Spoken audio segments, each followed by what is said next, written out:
Recently আমার জন্য এবং আমার হাজবেন্ডের জন্য একটা কাপল আউটফিট রেডি করি আমি। তো সেটার জন্য কাপড় কোথা থেকে কিনলাম, কেমন খরচ পড়লো, কোথায় বানাতে দিলাম, সবই থাকছে আজকে ব্লগে। আমার অনেক দিনের ইচ্ছা ছিল একটা সাদা রঙের কাপল আউটফিট বানাবো। এরপর চলে যাই মিরপুর 11 নম্বরে গজ কাপড় কেনার জন্য। বেশ অনেক ধরনের কাপড় দেখি, বাট আমি একটু সিম্পলের মধ্যে চাচ্ছিলাম। তখন আমার চোখে সুন্দর এই সাদা রঙের কাপড়টা পরে, পুরোটা কাপড় জুড়ে এরকম কাজ করা ছিল সুতার। এই কাপড়টা ছিল 3 হাত বহরের মতো, আর এগুলোর গজ ছিল 300 টাকা করে, বার্গেনিং করে 250 করে নিয়েছি আমি। তো জামার জন্য 3 গজ কাপড় নিয়েছিলাম, আর সাথে ইনারের কাপড়ও নিয়েছিলাম 3 গজ। এখন চলে যাই আমার হাজবেন্ডের জন্য পাঞ্জাবি কাপড় কিনতে।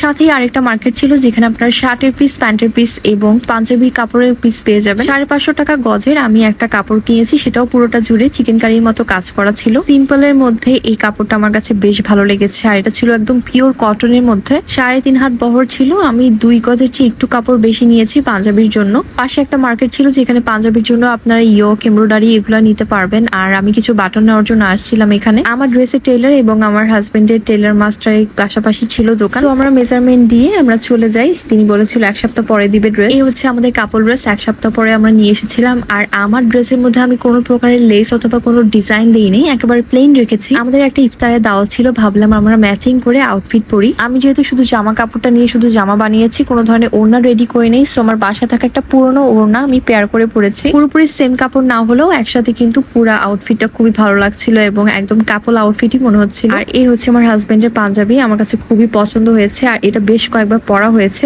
গরমে কটনের কাপড় আসলে অনেকবারই পরা হয়। এই ছিল আমার আজকে কাপল ড্রেস মেকিং ব্লগ। কেমন লেগেছে অবশ্যই জানাবেন। আল্লাহ হাফেজ।